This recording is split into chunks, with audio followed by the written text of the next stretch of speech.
ভাৰত চীন সীমান্তত ক্ৰমশ উত্তেজনা বৃদ্ধি পোৱাৰ লগে লগে চীন সামগ্ৰী পৰিত্যাগ কৰাৰ বিপুল দাবী উঠিছে। ইতিমধ্যে কেইবাবিধো চীনা সামগ্ৰী বয়কট কৰিছে ভাৰতীয়ই।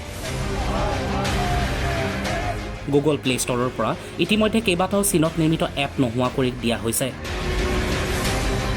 কিন্তু বহুলভাৱে ব্যৱহৃত স্মাৰ্টফোনৰ ক্ষেত্ৰত চীনত নিৰ্মিত স্মাৰ্টফোনৰ পৰিৱৰ্তে ভাৰতীয় নাগৰিকে কি ফোন ব্যৱহাৰ কৰিব তাক লৈ বহুতে বিপাঙত পৰিছে। চীনা সামগ্ৰীৰে ভাৰতত প্ৰস্তুত কৰা হয় অপো আৰু ভিভো। একেদৰে দক্ষিণ কোৰিয়াৰ সামগ্ৰীৰে ভাৰতত তৈয়াৰ কৰা হয় ছেমছাং। আনহাতে ভাৰতত প্ৰচলিত জিঅ'মি, HMD গ্ল'বেল আৰু এপল কোম্পানীসমূহে ভাৰতত তেওঁলোকৰ সামগ্ৰী উৎপাদন বা এছেম্বলিং নকৰে।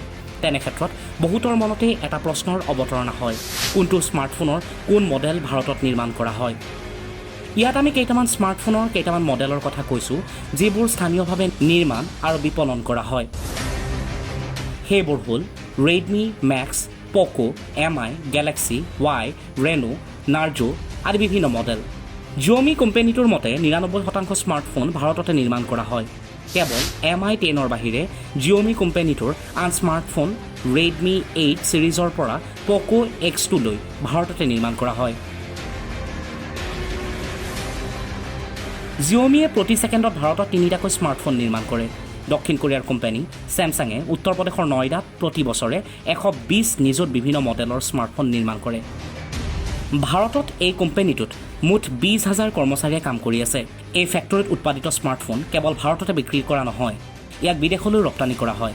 ভাৰতত এই কোম্পানীটোৰ Samsung, Galaxy S20, S20 plus, S20 ultra, Galaxy note 10 light, Galaxy S10 light, Galaxy fold, Galaxy Z flip, উত্তৰ প্ৰদেশত ওৱান প্লাছ, ৰিয়েলমি, অপো, ভিভো, তামিলনাডুত হুৱে আৰু অনাৰ উৎপাদন কৰা হ'লেও এই আটাইকেইটা চীনা কোম্পানী। আমেৰিকা যুক্তৰাষ্ট্ৰৰ কোম্পানী এপলৰ ৩৫০০ কৰ্মচাৰীৰে কৰ্ণাটক আৰু তামিলনাডুত, টাইৱানৰ কোম্পানী আসুছে অন্ধ্ৰপ্ৰদেশত, আমেৰিকাৰ কোম্পানী মটৰ'লাই তামিলনাডুত, ফিনলেণ্ডৰ কোম্পানী নকিয়াই অন্ধ্ৰপ্ৰদেশত উৎপাদন কৰে। সম্পূৰ্ণ ভাৰতীয় কোম্পানীকেইটা হ'ল লাভা আৰু মাইক্ৰমেক।